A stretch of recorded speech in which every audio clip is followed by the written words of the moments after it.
guys, my name is Reese, and I want to welcome y'all to the very first ever episode of Haunted Tea Podcast. I have my friend Tracy here for today's episode. She's going to co host, Hey, you guys. and then we're going to hear her encounter at the end. Now, I'm just going to put this out here right here and now. I have no idea what I'm doing. I've never done a podcast before. I don't know how to edit. It's all going to be kind of a learn as we go kind of thing. So we ask that you give a little bit of grace for these first couple episodes, at least while we try to figure things out and make it to where it's a little bit better quality for you. I want to preface by stating that I am by no means a legit paranormal investigator. I'm not an expert in ghosts or cryptids or anything. I'm just some random ass amateur who's had a lifetime of personal experiences myself, and I needed a platform to talk about them without being made to feel like I'm crazy. So I figured a lot of the listeners are probably in the same boat. I'm just a mom, a wife, an animal rescuer, a regular ass person who's always been affected and targeted by things that I can't explain. And my whole life, I've researched and investigated to try to make sense of it all. This show is intended to be educational, maybe a little bit spooky, and most of all, a safe space for folks to share their own stories. The formatting might change as we get more into different episodes and we grow and morph as podcasts do.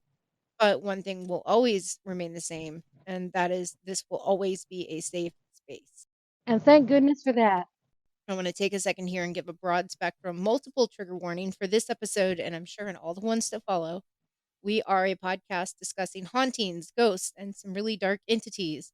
Maybe some lighthearted things too, but with many of these subject matters come mention of murder, suicide, death, mental health, and addiction, among any other things that people may be sensitive to. I tend to curse a lot. I'm going to try to keep it PG-13 because my own kids are going to eventually listen too. But none of these are topics where I plan to censor any of the content. I won't censor the co host. I won't censor anyone that I'm interviewing. And I'm not going to whitewash over any uncomfortable history to protect anyone's feelings. So, if any of those subjects trigger you, I suggest you go ahead and find another podcast to listen to. So, here's the thing, y'all. I spent years and years struggling with talking about what I was experiencing because I felt crazy and I was being made to feel like I was crazy. When my worst paranormal encounters were occurring, I was deep in my active addiction and I was constantly being told that what I was seeing and feeling and experiencing wasn't real. It was just symptoms of all the drugs that I was on. And even when I had like actual witnesses to the torment and hell that I was enduring on literally a daily basis, I was just told, yeah, well, they're all on drugs too. So I know that feeling of being invalidated and being told that I what I knew was real wasn't really happening, while at the same time struggling with my own sanity and a very real life or death war with the demons of my addiction. So I want this podcast to always be a safe space for anyone who's experienced something paranormal or something they can't explain and who needs to get those stories off your chest and out of your brain in a safe, understanding way. You're never going to be told that you're just crazy or you're just on drugs or have your mental health blamed on the shadows that lurk in your peripheral vision. My experience is that the demons that plague us like to target those of us whose mental health immunity is already lowered from addiction or depression or anxiety or any other affliction of the mind. So, yeah, I might actually be crazy, but I also know that what I've dealt with over the years was and still is very, very real. So, because of my experiences and my struggle with addiction, the topic of this episode is demons. My co host Tracy has her own personal experience with a hell unlike any that I've ever imagined. But first, we're going to delve a little bit into the history of it and talk about what demons actually are. Merriam Webster literally defines demon as an evil spirit or a source or agent of evil, harm, distress, or ruin. Examples they gave the demons of drug and alcohol addiction or confronting the demons of his childhood. A quick summary from what Encyclopedia Britannica says, and I quote angel and demon, respectively, any benevolent or malevolent spiritual being that mediates between the transcendent and temporal realms. The term demon is derived from the Greek word daimon, which means a supernatural being or spirit. Though it has commonly been associated with an evil or malevolent spirit, the term originally meant a spiritual being that influenced a person's character. The dominant interpretation has been weighted in favor of malevolence and that which forebodes evil, misfortune, and mischief. Well, the thing is, the belief in demons. It's not connected with any particular culture, religion, or view of the cosmos.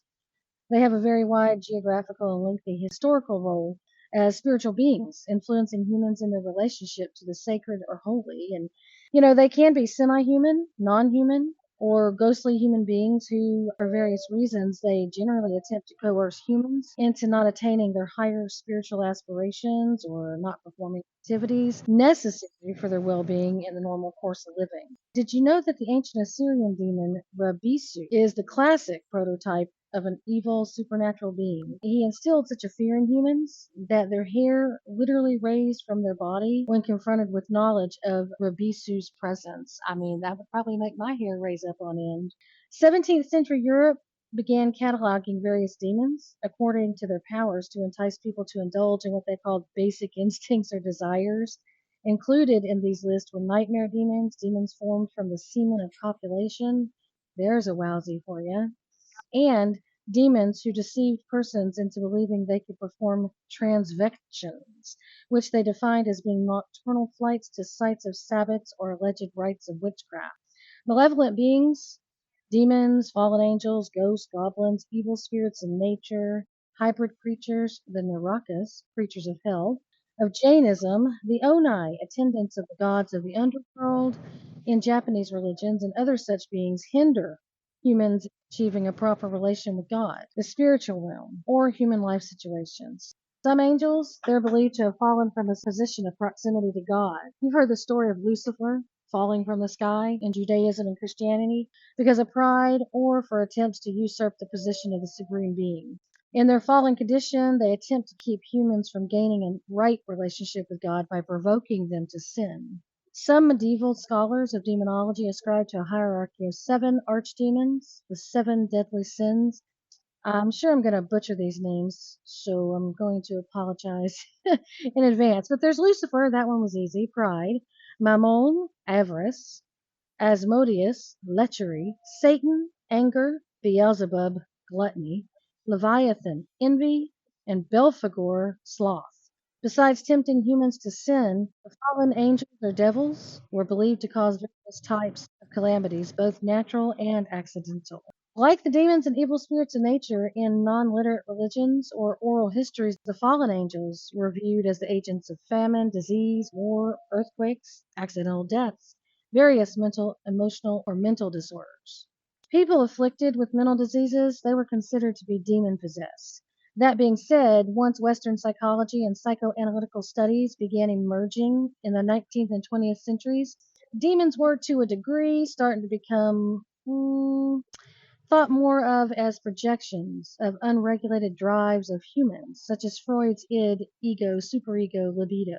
Supposedly, those forced humans to act only according to their own selfish desires and taking no account of their effects on other people, while the view of demons at that time was still as a majority throughout the world seen as evil, supernatural, non human entities.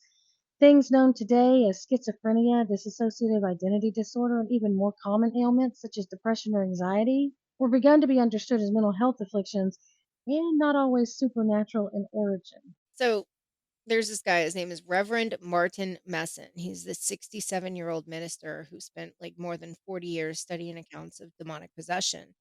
And he wrote this book called Alert to Evil. So he did this interview and he said the demons are former humans who sold their humanity in exchange for power, and that they feed on humans and possess supernatural abilities such as super strength, magic, and regeneration. They sound like they're in like a D&D game. They have an abnormally powerful physical constitution and regenerative ability, which makes them immune to normal weaponry and can regenerate most wounds with ease. The Reverend says that most victims of demonic possession could have protected themselves if only they'd known what to do. He says, it's such a tragedy. All these people are wandering around with evil spirits controlling their bodies and eating away at their souls. They could have spotted the danger at the very outset if they'd only known what to look for, but instead were totally vulnerable to this monstrous evil. He's researched all these writings and religions and practices of the occult and all this stuff, and said that his research has made it abundantly clear that there were early warning signs of demonic possession. Some of his symptoms include: 1. Unexplained itchiness, especially of the arms and legs. So there can be significant itchiness in the upper abdomen and specifically behind your left ear. So if your left ear starts itching, you've got a demon in you. Hmm. 2, forgetfulness. This is a sign that a demon may have had control of your mind for a brief period. If you can't find your car keys, it may be because you are possessed. Damn, I must be possessed a lot. I know, I think that, probably been possessed more than not possessed. 3, unexplained fatigue. Your body may be trying to fight off a demon invasion. Demons love to drain your energy. 4, insomnia. Subconsciously, you are probably aware that an evil spirit is attempting to take over your body and you are afraid to go to sleep. This is verbatim from this guy's book, okay? Hmm. This is a bad sign because the more you are awake, the more the evil spirit possesses you. And number 5, irritability. Any negative deterioration in your personality, such as unusual irritability, jealousy, anger, or dirty thoughts, may indicate an evil presence is taking over. If you complain a lot, you probably are possessed. Hey, Risky, does that mean if we have to take Midol that maybe we're possessed? Because there's a lot of women out there that are gonna be possessed right at that moment. I'm pretty sure. Well, see, the Midol is like an anti-demon. Didn't you know, like, that's what it actually is? They just market it like that. That's right. It's got to be. No, listen, this guy, like, I know he's a reverend, but I'm gonna call bullshit on these symptoms. I will say that research has shown that nearly half of the global population believes that possession is a real thing, and the reality is that demands for exorcism have been consistently on the rise in recent years, both among Catholics for whom exorcism remains a sanctioned ritual and among non-Catholics. But if we acknowledge the possibility that there are evil supernatural beings capable of taking over someone's body, we also have to acknowledge that there is no real, concrete, scientific evidence to report it. We must also acknowledge that there have been several reported cases of death from exorcism over the years, including that of a 3-year-old girl as recently as 2022. Now that's fascinating to realize that the cases have been rising as opposed to going down with the advances of science and technology. So I don't know if our listeners are aware, but before performing an exorcism, the Vatican won't even consider getting involved if the subject's not already undergone extensive mental health checkups by a multitude of professionals, as well as had thorough medical exams done to rule out the biological cause exhibited. If everything checks out physiologically and psychologically, the church will then do the exorcism to their own determination. Things that an actual Catholic priest look for are things that can't easily be faked, such as fluently speaking in a language that was previously unknown to the person and demonstrating an inappropriate strength, which is really fascinating to me because you look at several different religions that they are quite proud of their ability to speak in tongues. But according to the church, an afflicted person's ability to know things that they should have no knowledge of whatsoever, such as personal information about the priest or professionals performing the inquiry, is also a sign they're dealing with an actual demonic possession. They'll still acknowledge the fact that this criteria can be fake, despite how impossible it may seem, and stress the importance of ruling out any other possible causes. Another interesting facet of what the church considers of utmost importance is that it's strictly the body that's possessed by the demon, not the mind. They believe the mind has been put into some sort of suspended state while the demon takes control of the body. And from that, we can draw the conclusion that while the individual may have become possessed due to a weakness or vulnerability of the mind, or perhaps even something such as trauma, PTSD, addiction, mental illness, it's not the mind of the person that's under attack and control. But according to the Catholic News Agency, a fundamental difference between mental illness and genuine demonic possession, it's that a person who's possessed will very clearly and negatively react to the presence and prayers of an exorcist, while someone with a mental illness will not have the same reaction. Although, again, that's not the only criteria. You'd be surprised how many people have attempted to fake being possessed. I guess they don't have anything better to do. Well, I mean, there's so many instances over the years where people have attempted, it's like just like people fake seizures, they'll do what they can to get that attention, but you would think that like they would somebody that was faking would have like a huge aversion to like a cross or a rosary or something. But they don't follow through on that part, is what you're saying. I mean, it's almost like if you walk into the room of somebody faking a possession and you're holding a cross, they're going to look at the cross and they're going to start, spitting and speaking in tongues and everything. But if that cross is like on a chain in your pocket and they don't know it's there, then they might not have that same reaction. Yeah, that's where that otherworldly knowledge comes in. Yeah. So there are some clear symptoms of demonic possession that the Catholic Church will kind of defer to. And no, it's not an itchy left ear. This isn't an all-inclusive list, and nor can any of one of these determine whether an individual is actually possessed. So they kind of want to look at all of them together. But some of the symptoms can include odd behavior. The person in question will start doing a bunch of things they would normally never do. Maybe they're non-smoker and they start smoking, or they start talking in a different language that they didn't speak before, or had never actually taken the time to learn. And a lot of times it's like a Romance language or a Latin based language, or they might start to act in just a completely opposite manner of what they would before. Night terrors is one of the signs that they look for. And they think that the demon's powers grow stronger at night when the host is asleep, which goes completely against what that Reverend guy said. So they may experience horrifying dreams, night terrors, and they also might wake up in the middle of the night and start acting strangely, which is similar to sleepwalking. So, gotta really put all these things together. And it's always so open to subjective interpretation, definitely not objective interpretation. Mhm. I wonder how many times they have to do like sleep studies on people that are exhibiting this before putting it together with some of the other symptoms.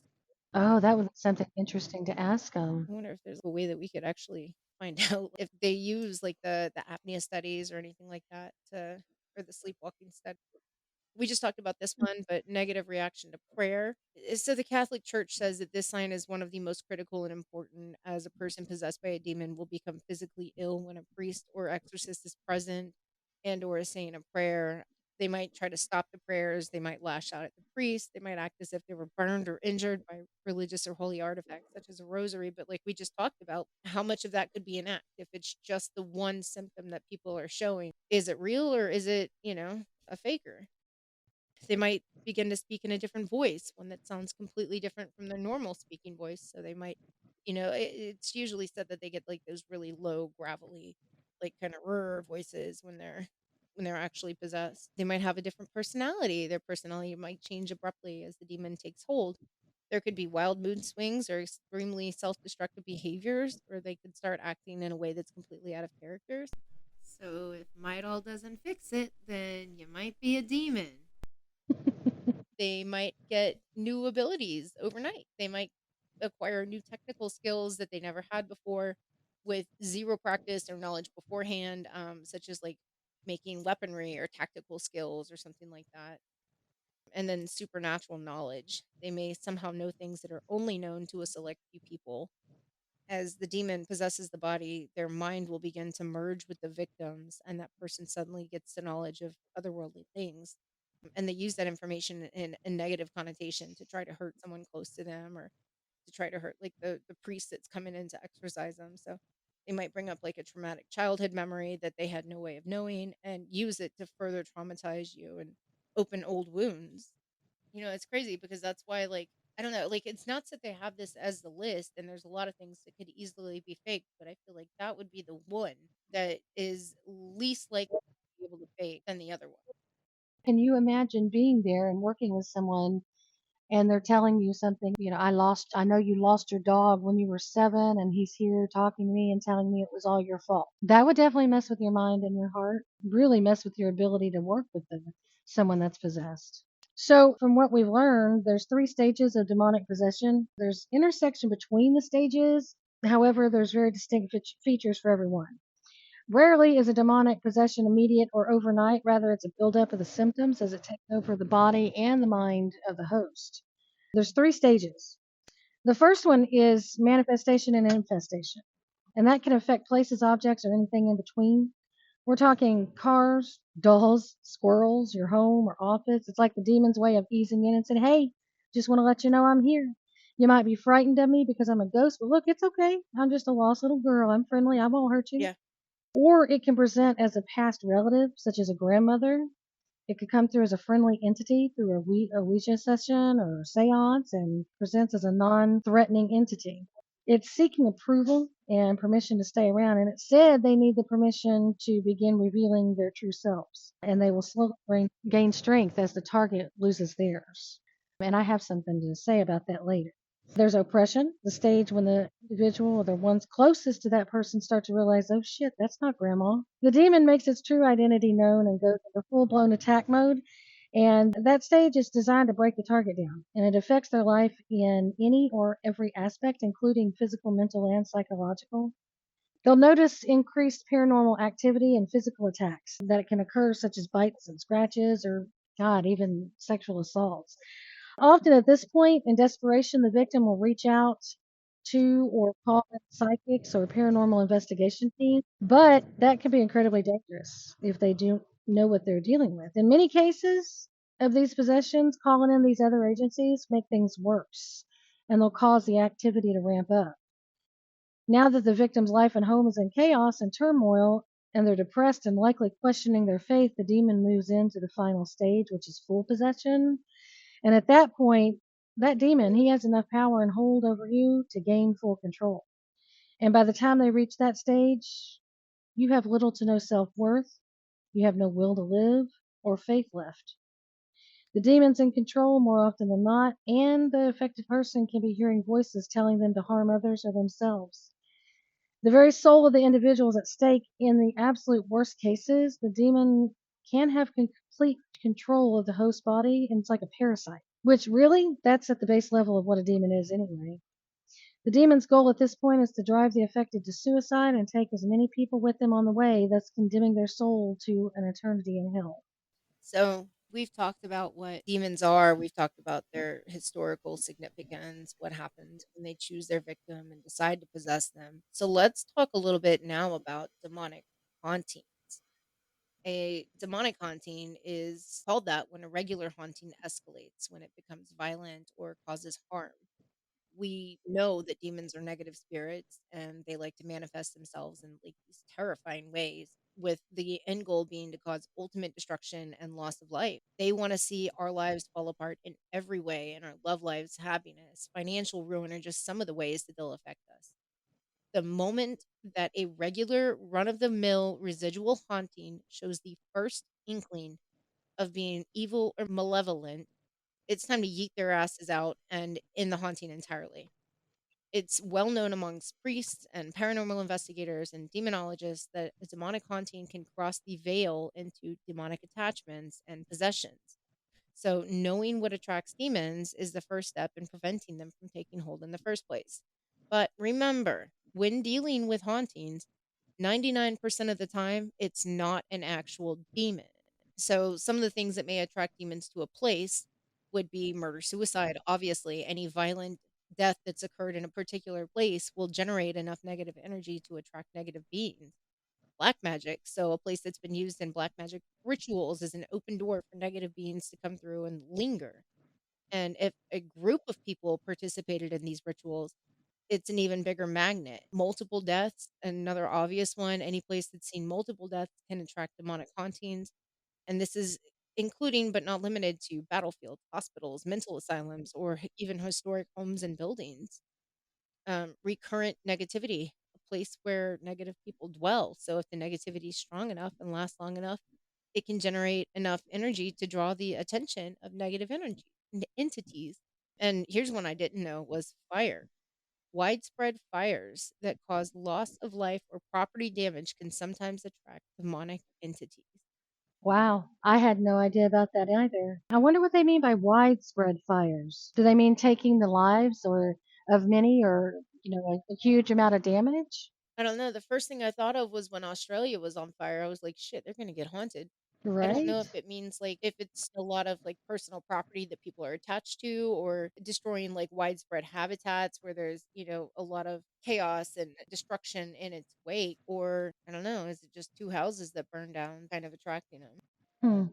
That's fascinating. My partner, fire follows my partner's family, and he lost a brother to it as well. Like they had a lot of fires that have occurred. So, well, we talked about things that attract demons to a place, but what about to a person? Dabbling in the occult. If you play around with, I don't know, Ouija boards, tarot decks, pendulums, those can be attractants for evil or negative entities. And so When you decide to partake in these activities, you better ensure that you're protecting yourself. The old adage of making sure to form a protective circle around yourself with salt, visualizations, that sort of thing, those are incredibly important. Let's say that you're performing black magic and you just dive head first. That can open a portal for negative things to come through, especially if you're performing rituals with a group. Person obsessing over death can attract a demon. They can be traipsing around cemeteries or performing seances, visiting haunted places, researching death and murder scenes. If they obsess, it can attract a demon. Ghost hunting without protection, those sort of things. Then there's depression and anxiety. When they're deeply depressed, they can have a weaker aura, which can attract negativity, including demons. And then there's drug use and abuse. Just think about how open you are, how vulnerable you are. People who use drugs on a regular basis, they open themselves up to demonic attachment. It depletes your physical and your mental, spiritual energy, leaving you weak enough to allow lower level entities to feed on your energy or what's left of it. In most cases, when people think they're being plagued, it's most likely a buildup of negative energy, not a demon. If you consider yourself to be an empath, a witch, a medium, healer, ghost hunter, or a sensitive like me, it's even more important for you to regularly cleanse the negative energy from the environment and yourself. I don't care if you have to sneak in your work and set off alarms in the middle of the night. If you're feeling like there's some bad juju vibes in there, when in doubt, sage it out. If you've saged and Palo Santoed thoroughly and you're still experiencing these things that you think are demonic hauntings, you need to look at actual demonic hauntings. So, a demonic possession is when the demons targeted you or someone you love or someone you know, and they're working to first make you trust them and then take you down. And a demonic haunting is when a demon or evil entity has decided to set up home base in your home office environment that you frequent. It may begin the attachment phase to the people or objects in that environment. And then when these demonic hauntings first begin to happen, the signs are like pretty subtle and they may look like those of your average ghost.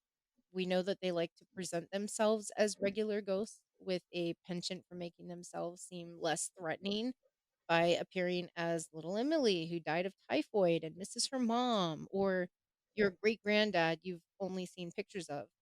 Right, because you think you're safe. You feel like you want to help that poor little vulnerable Emily. It lowers your vulnerability. You know, when you've got that little kid ghost, like, and they're hugging the teddy bear and they've got like the long white gown and you just feel bad for him. Like you don't wanna sage him out. You don't wanna eat him out. Like you feel bad. I don't know. I never trusted little kid ghosts, even like legitimate little kid ghosts, because it's so well known that demons will mask as them. And even in Ouija sessions, which we don't recommend doing, especially if you don't know how to protect yourself, but people are going to do it anyway. So if you're going to do it anyway, just put some protections up. But anyway, any Ouija sessions where a lost relative comes through needs to get the session closed down immediately. And everyone needs to be coughing on sage fumes for the next few days. If they come through and they say that it's your long lost relative, it's probably not your long lost relative. So, demonic hauntings, we know they begin as very benign. We might have a ghost type of hauntings. You might hear weird sounds, odd footsteps, doors opening and closing, whispers, faint screams or moaning, white noise, electronic interference, like the stuff that you see on the ghost hunting shows. There might be unusual sights, so seeing shadows in your peripheral vision or flickering lights and electronics.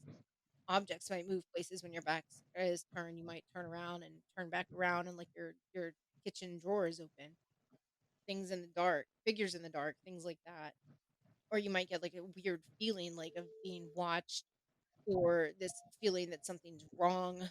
You might feel like someone's been in your house or building, especially if you live alone, and there might be inexplicable wafts of cold air just 4 feet off the ground for like a 6-inch cube, but nothing else in that area is that cold. You might get goosebumps. You might have the feeling of being touched by somebody with an invisible hand.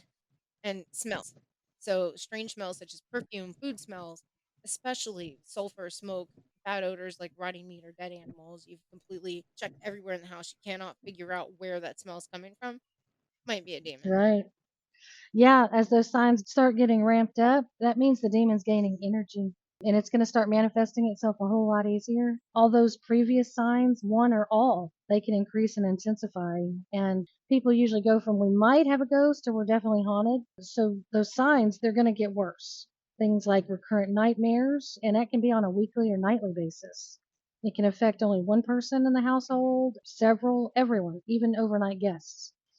And then there's something called phantom mania, the feeling of being held down in bed, which is interesting because you think of sleep paralysis that people have talked about, but it goes a little bit further than that. The victim will usually wake up and discover unexplained bruises or scratches. General feelings of discomfort or dread, not being able to fully settle down in your environment, negativity between family members or friends, that increases. It leads to arguments, fights, general discord. A spirit could begin to show itself to one or more occupants. Often, those demons center their focus on one particular person, which can sometimes be a child. And we'll be moving on to that here in just a little bit as I tell my story. They can appear to a child often as a nice entity, which is not what happened in Drake's case.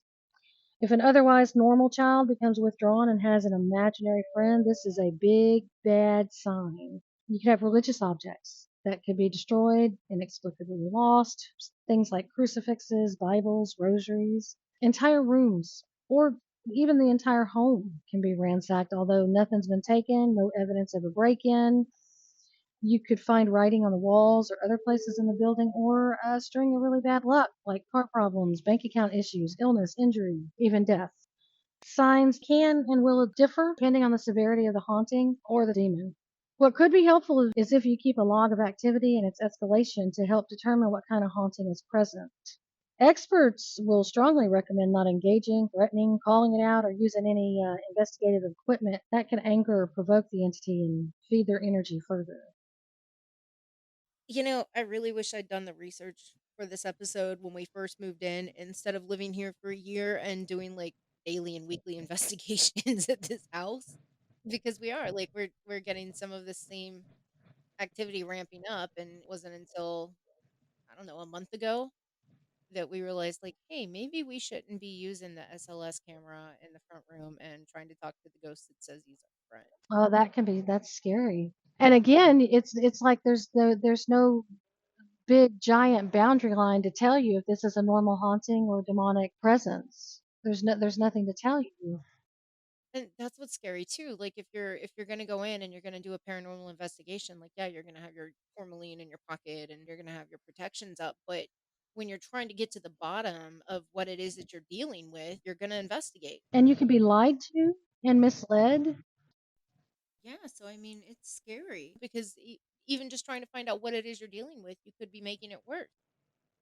So, what do you do if you think you might be haunted? I can't stress this enough, guys. Like 99% of the time, it's much more likely that you're not experiencing a demonic haunting or attachment.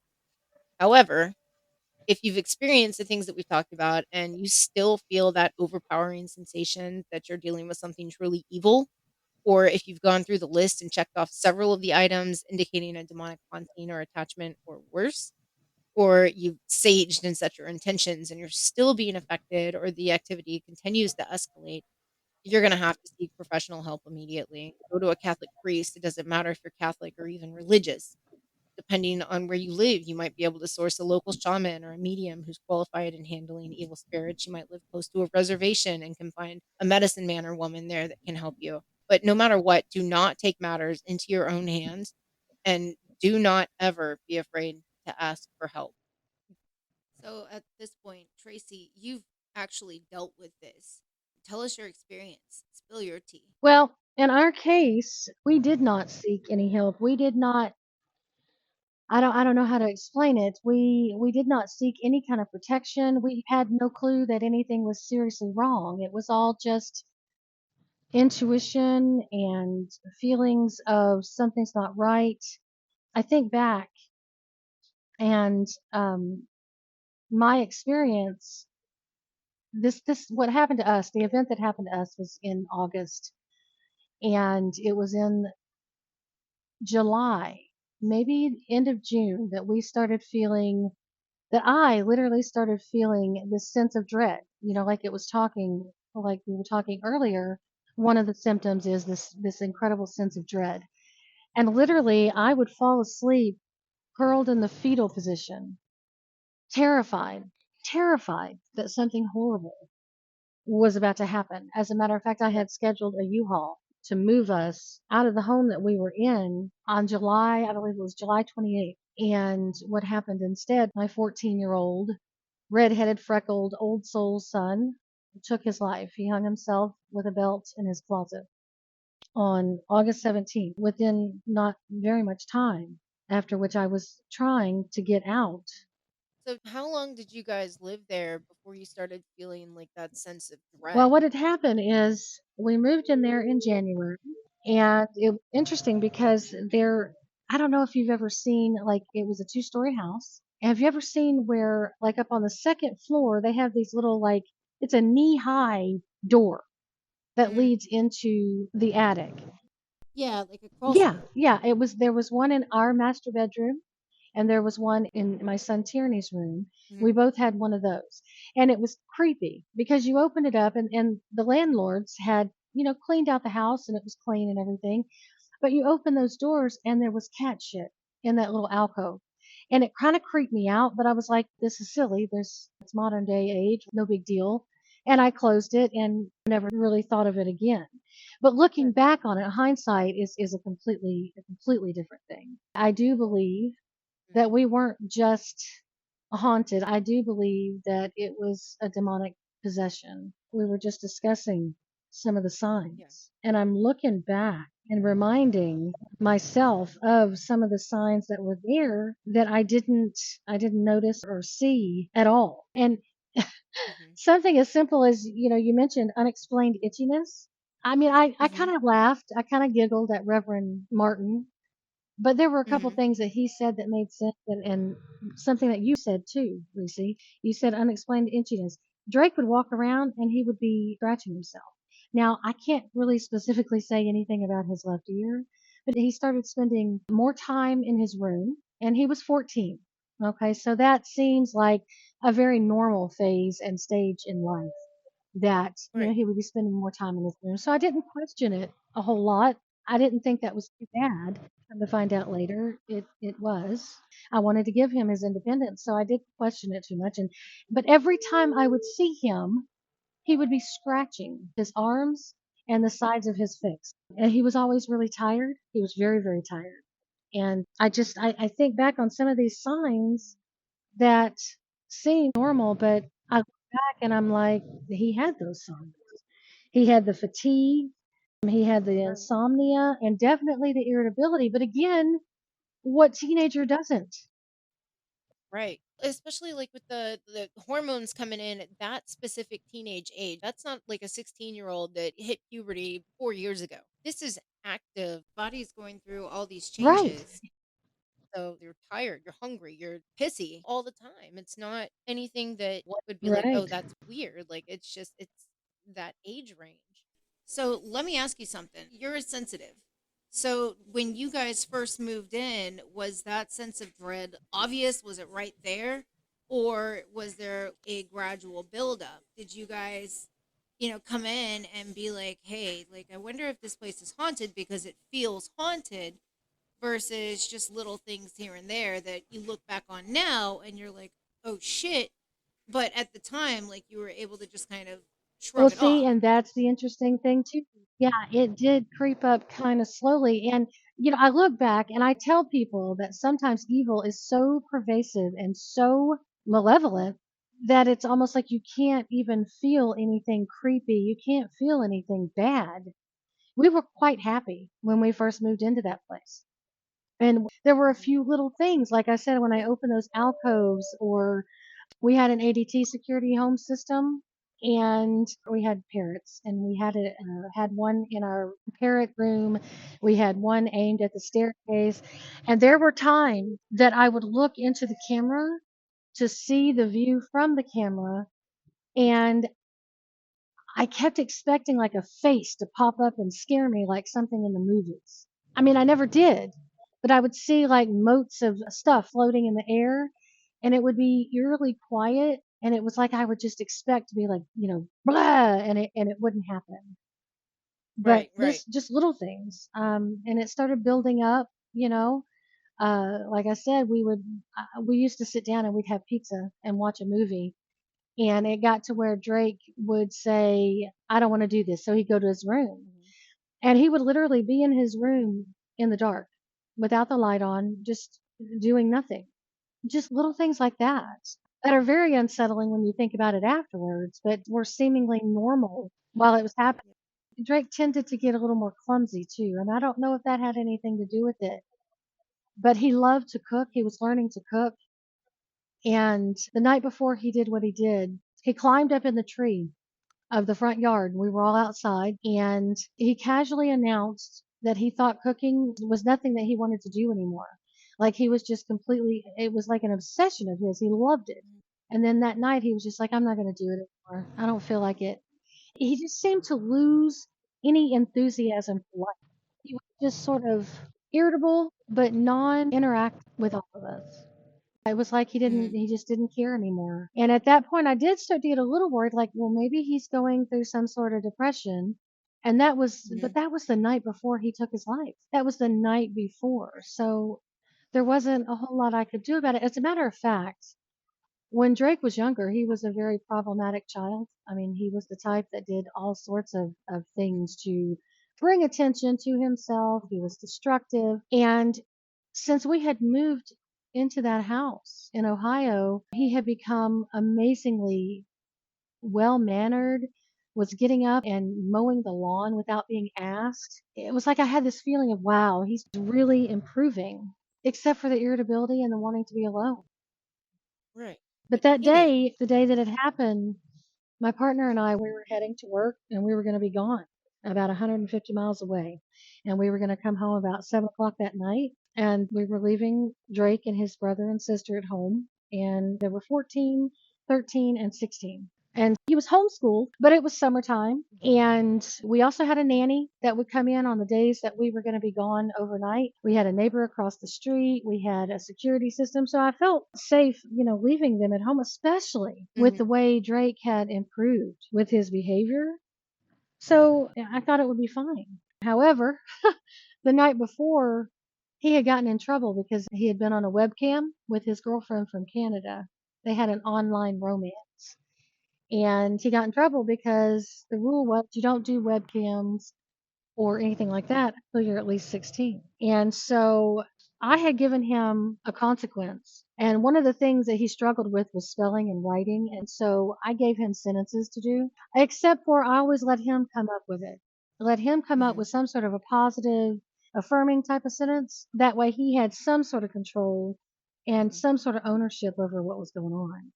And I had told him to do these sentences, and he came to me. He's like, "Mom, what do I write?" And I said, "Well, that's up to you." And me Mhm. being the smartass that I am, I pulled this paper over, and in cursive I wrote, "This is Drake, and even though I'm doing sentences, I still love my mom." And I thought that was funny, and he kind of laughed at it, and he walked off and he took his little book to his room, and that's what it was going to take to earn the computer back. I took the computer from him. And so he left and he started, I don't know, I don't remember what he was doing that night, but the next morning when we got up, we were going to go to work, and that's when he had started doing the sentences is that morning. And Chris and I, that's my partner, we got ready to go and we got on our bikes and we were headed to work. And that morning, it was like a crisp morning, for us anyway, because we had Mhm. come from Oklahoma and the weather is kind of muggy and warm in August. And when you go to Ohio, it's a lot cooler from your experiences. And so we're on the bikes. I'm feeling all free. I'm feeling all happy. Drake had taken the news of having to do these sentences and losing his computer. He had taken it pretty well. And kid you not, in the past, Drake would have taken a knife and stabbed the wall, or he would have thrown a huge fit. He would have threatened to do, something horrible. And here he was taking it calmly and maturely, which I think is really interesting because we talked about demons taking over and their behavior changing and then becoming more hostile and all that. And in this case, Drake was behaving more rationally, more calm, more together, if that makes any sense. I was just thinking that that was kind of the opposite. If he had, made that adjustment or that change in behavior when you first moved. That's what's interesting. Now, did he start writing the sentences before you guys even left that I'm morning? not sure, but I do know I'm not sure if he had started the sentences before we left, but before we left, he did bring me a note. And I don't have that note because the police still have it. But it was pleading his case for more privacy, for wanting to be able to Mhm. use the webcam. I guess he wanted more freedom and privacy to be able to talk to his girlfriend. And he was mad that I had taken that away. And so I was pretty reasonable, I think, with the kids on a regular basis, which of course is why he brought me the note. So I read the note and I told him, I said, okay, yeah, we'll talk about this. Once you're done with your sentences and you're done with your consequence, then you get your computer back and we will talk about this. And so I left with him knowing that we could talk about it. I do know that Mhm. at some point between when we left and before noon, he had started those sentences. That's what doesn't make sense to me. Why, if it was a depression thing, why would he start a punishment knowing that he was going to end his Right. life? And to further confuse you or to make you wonder, afterwards, when I got the autopsy report, there was theobromine in his autopsy report. And so there was theobromine in his system. And that means that he sat down listening to music, writing his sentences, and eating chocolates. And then he stood up Mhm. and went and hung himself. Oh my God. Nothing about this makes sense. Mm-mm. You No. know? And there were things that happened that later I looked at. Mhm. During the time all this was happening, little things were happening, but I wasn't putting them together. There were Right. signs, but I regret to this day that I didn't put them together. I mean, how do you know? How do you know that this and this and this is going to add up when isolated incidences, it's just kind of like a, huh, and you go about your day. He's itching. Maybe he's got Exactly. allergies. And I ended up taking him to the clinic because he told me Mhm. that he was having a hard time breathing, like he had some sort of respiratory thing. Took him to the clinic. They told me that he had some sort of allergic reaction to his cat, which had never happened before. So the cat had to be moved into the bathroom and live Right. there temporarily until we could figure out what was going on. But it was an allergic reaction, supposedly. But little things. He came to me and he asked me one day if I could force Tierney to move back into his room with him because him and Tierney used to share a bedroom, but then they decided they wanted different rooms. And so Tierney moved upstairs and Drake stayed downstairs in the room he was in. And I asked him why, and he wouldn't explain. He would just say, well, can't we force Tierney to move into my room? And I was like, Hmm. how fair would that be to Tierney? And he was like, well, I guess it wouldn't be. So, that was dropped. This almost breaks me every time I think of it, but he even told me he was scared of his closet. And I asked him why. And Yeah. he would just shrug his shoulders and tell me, I don't know, it creeps me out. But I left it because with Drake, he was very stubborn. You could not force him to tell you anything. You had to let him come to you in his own time. And I kid you not, if I Hmm. had known what was happening, I would have sat there every hour, every second of every day that it took for him to tell me Hmm. what was really going on. But I was trying to give him the respect that a growing boy wants and needs. Let him have his private time in his room. Let him keep his own thoughts to himself. As a matter of fact, the day that he took his life, I was driving down the road. I drive a semi, and we had Hmm. been on the phone, and Drake was mad. He was in the middle of doing his sentences, and he was mad because he said that, oh, he had been in an argument with his sister, and he said that he didn't want to tell her everything about his life, and so his Yeah. privacy was very important, and I tried to respect that. Right. Well, he also, I mean, he had a traumatized childhood, and so to open up at all had to have taken an enormous effort on both of you, on you and on him. And so with kids like that, the more you try to force them, the more you're just going to drive them further into themselves and lose that relationship and trust that you've both worked so hard to Exactly, establish. exactly, So you can't sit him down and look him in the eye and say, why are you so determined to get your brother in the room? Why are you so, what's going on with the closet that's got you freaked out? You can't outright exactly, ask them that, exactly. Because he you know? he literally he wanted his privacy, and I think back to after all was said and done. I had talked to his online girlfriend's mother. Her name was Candy. And I was talking to Mhm. Candy and I said, I'm having a really hard time being able to forgive myself for not following up on him saying that his closet creeped him out and not forcing him to tell me because when he told me that he was scared of his closet, I was just like, well, why? He didn't answer. I don't know. It Mhm. creeps me out. But I didn't follow up on that, and I told her, I said, "But don't tell Becca," that was his girlfriend's name. "Don't tell her, because 'cause I'm pretty sure he would be embarrassed if Becca knew that him being a 14-year-old boy, that he was scared of his closet." And Candy told me, she said, "Tracy, she's already told me about that. He apparently told Becca that he was seeing shadows in his room, and they weren't his, but he didn't want her to tell anybody because he didn't want to look like a wimp." And to be experiencing Right. something that profound and that scary, and still, as a teenage boy, they don't want to reveal their secrets and their embarrassments, their frailties, their vulnerabilities. They don't want to reveal that. And something even that scary, he didn't feel like he could. Right. Well, it there's that stigma of seeing shadows. People are gonna think that I'm crazy. I can't talk about this. Even with my mom that I'm close with, I can't say I'm seeing this, I'm feeling this because maybe she's gonna take me somewhere and have me assessed and they won't Mm-hmm. let me leave. So there's that real inherent fear. And when there's an entity like this that's fucking with their heads and trying to instill like this uncertainty and this vulnerability and playing off of them, it's even less likely that they can come to somebody and say Right. something, without that worry. It doesn't matter how good of a relationship he had with you or the family or anybody else. In the back of his mind, there's still that worry of they're just going to think that I'm crazy. They're going to put me on medicine. They're going to take me away. And I think in his case, that they're going to take me away or send Mm-hmm. me away would probably be at the forefront of his mind. So, as a 14-year-old boy, he was probably just like, I will handle this on my own and I will deal with it the best I can. And I'm not going to tell anybody so that nobody can use it against Right. me.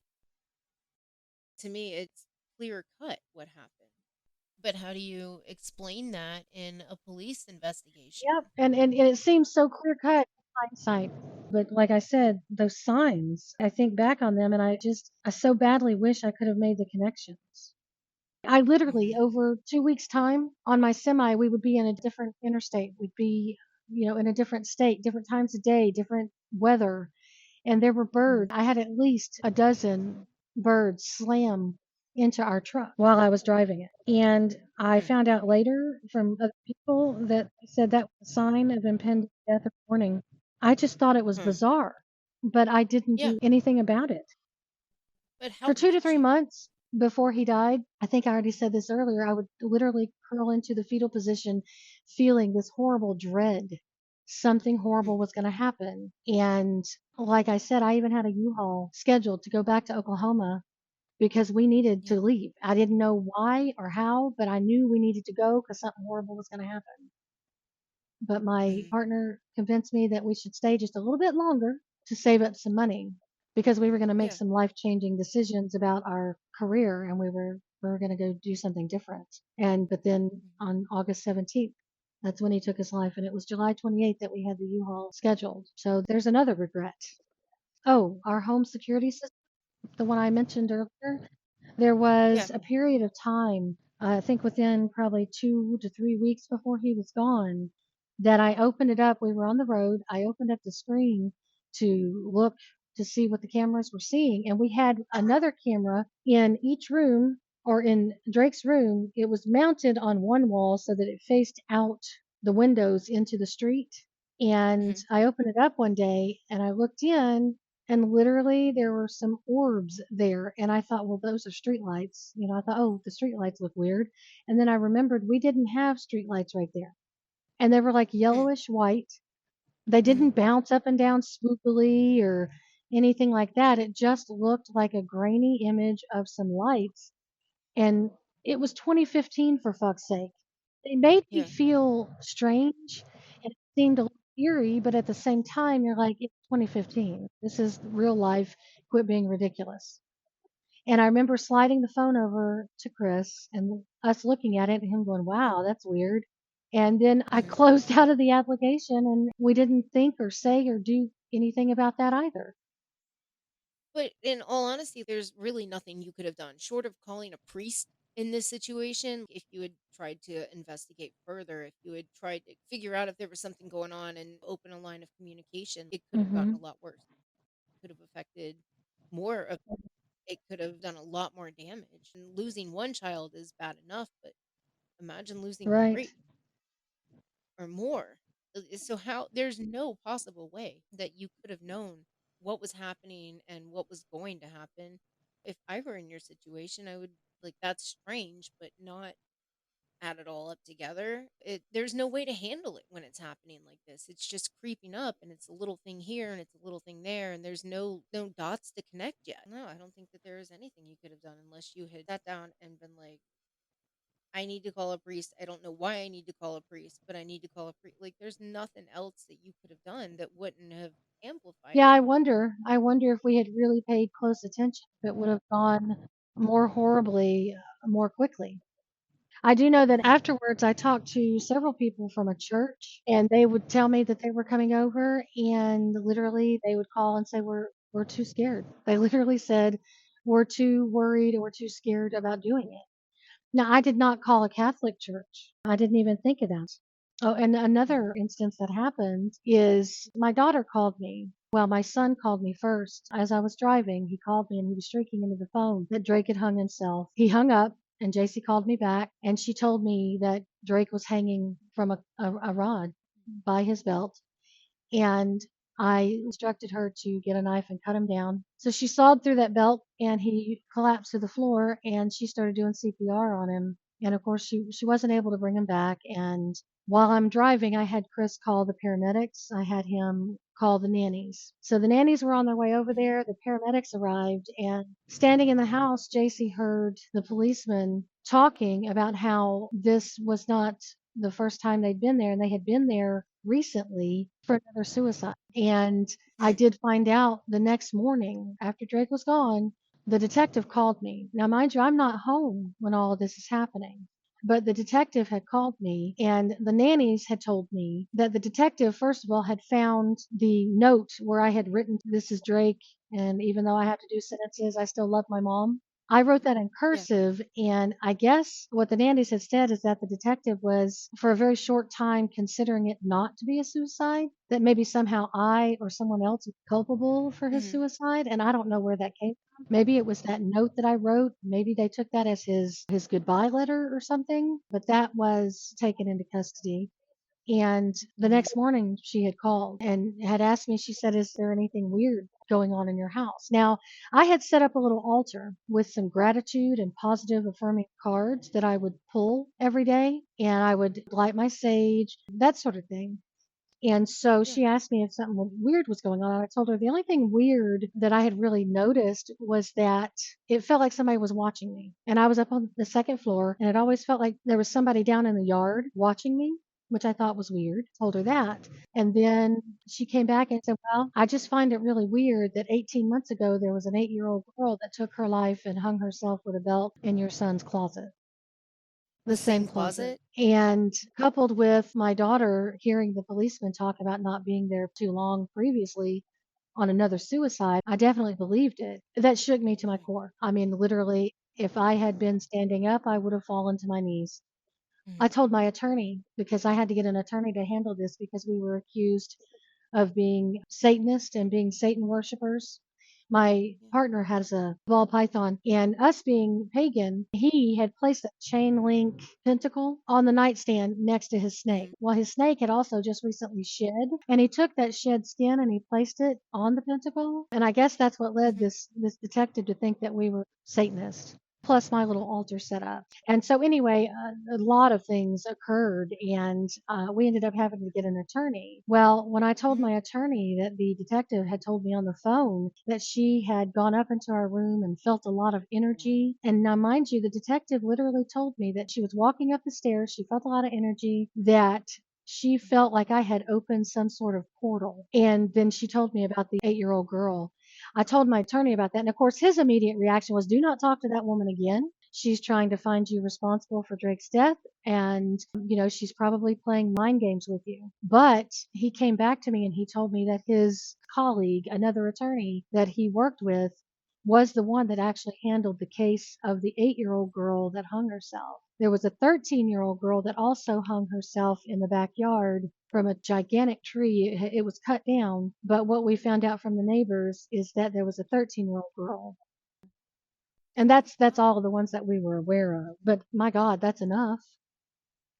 Absolutely. Was Drake the youngest one in He the was the house? middle child. So it whatever it is, it definitely had like a Well, targeted I don't age know. I range. mean, the 13-year-old girl, but that 8-year-old girl, Did Tierney or JC ever have any experiences in the house or see anything or mention of being afraid of anything in there? I don't know what I could possibly tell you about Tierney and JC. JC, his sister, she saw shadows a couple times in her tablet, and she told me that she turned around, nothing was there, and that was it. That's the only thing she ever noticed. Tierney Mhm. never reported anything strange or weird, nothing. I will tell you, I felt like that house, when we went through this, we moved out as quickly as we could.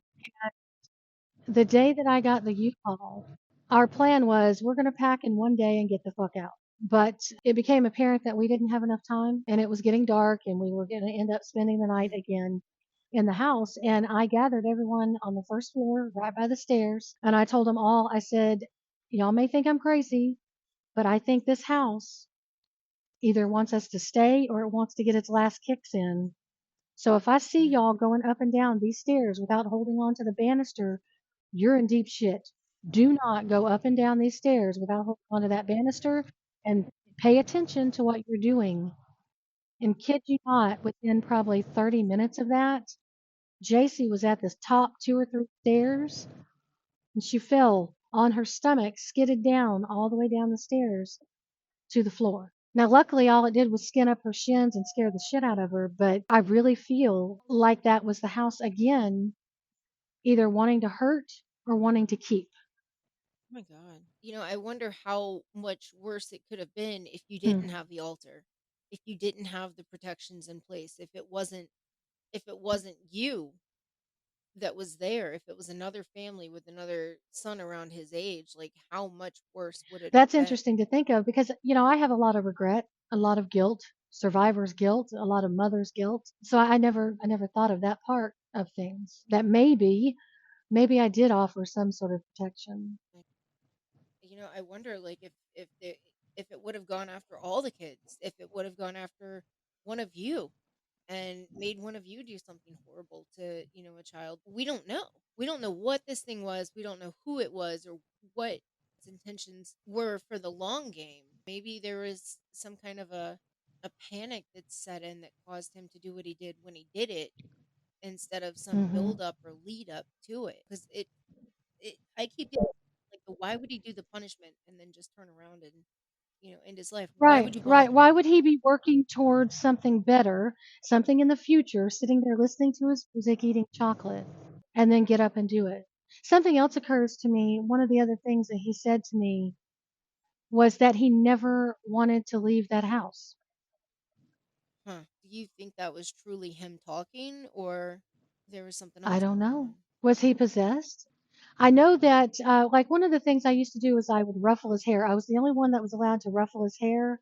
I was the only one allowed to, sort of tickle him or hug him. And it had gotten to where he did not want me touching him. I went up to go tickle him, and he would get very angry and storm off to his room. And again, Mhm. is that a teenager thing? Right. Is that a 14-year-old boy just being like, "Mom, you're embarrassing me," or Right. is Stop it? it. Yeah. So I don't have answers for that. Like that just I don't think you're ever gonna know unless something actually steps up and says, "Yes, I did this." Then there's gonna be When I think questions. back and I think about Drake saying he never wanted to leave that house didn't want to. Whatever was there, I think wanted to hurt, but I think they wanted to keep. That last day that I had that feeling either they wanted to get one last kick in or they wanted to keep us there and were going to be angry that we were leaving. I think my instincts were true and that it Mhm. was that they didn't want us leaving. That they, whatever, did not want us leaving. I'll tell you that year. I not only divorced my husband of 23 years, but we lost Drake and I was diagnosed with cancer. And I was talking to a friend today, and she actually can see dead people. That sounds funny because of the movie and everything, but she literally can see and communicate with dead people. And one of the things that she told me that demons can actually make you sick. And she felt a strong sense or feeling that the reason I had cancer and I was diagnosed with cancer is because whatever was in that house was sucking out of me any kind of vitality, and that I became sick. And I mean, it was type 3. I was almost there. I was almost a goner. And it was ovarian and uterine cancer. And so all of those events occurring, I think it was affecting all of us in some way, shape, or form. Absolutely. Absolutely. I wonder, because of the type of cancer that it was, if, again, like going back to the protections that you had in place, not knowing what you were protecting against, if, because that's the motherly organs, so I don't know if you putting those protections up, it absorbed some of that into Oh, you. so you're thinking I took that on. Yeah, that's kind of where I'm going. And I mean, we'll never know, but I do wonder if maybe that protection that you put in place kind of deflected some of that negative energy from the kids back onto yourself. Hmm. Well, I will tell you, I really, like I said earlier, I do believe that that evil was so pervasive and so deep seated that it wasn't obvious. You know, they say the devil can Hmm. come to you and give you all your desires and make you happy. And we were very happy in that house for a majority of the time, feeling like everything was wonderful and all that. And I would just get occasional, you know, hair raising, creepy events that were brought to my attention. And then it really ramped up the last Yeah. the last 3 to 4 months that we were there.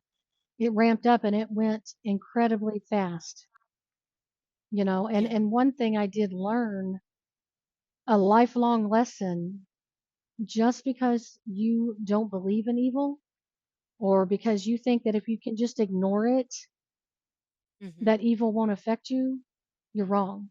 You're just lucky it hasn't happened yet. So you Right. need to do daily protection. You need to protect against evil influence and evil forces on a daily basis. And it sounds like I'm being some sort of paranoid delusional standing on the street corner saying, the devil's going to get me, protect me against evil. But it's what I do. Right. It is. It's everywhere, and that's one of the reasons that, this kind of stuff is so difficult for a lot of people to talk about. How do you have a conversation about protecting yourself when you're seeing shadows out of the corners of your eyes? Most people, like, how do they even talk about that? How do they talk about, like, the gut feelings like you had, that you don't know where it's coming from? You just know, like, there's a sense of dread, there's a sense of something's going to happen.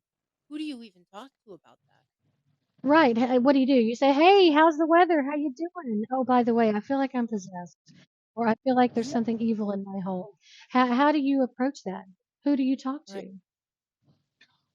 So that's, kind of the point of this, is to establish that safe place, try to get people help when, they start to get those kind of feelings, to try to have a community where people can say, like, hey, you guys aren't going to think that I'm crazy, so I'm going to tell you, like, this is what I'm experiencing, this is what I'm feeling, this is what I'm seeing, like, I need help. Exactly. Exactly. And that's why I'm so glad that I'm a part of this and that we've started this Haunted Tea podcast. So you guys come on and join us next week while we brew up another cup of haunted tea. Boom. Oh, and there's a Patreon page, Haunted Tea Podcast. There's a Facebook group, Haunted Tea Podcast, where you guys can come in and discuss episodes, talk to each other, share your own experiences. Email us your stories to hauntedteapodcast@gmail.com, and come tune in next Sunday. See y'all then. We'll see you there.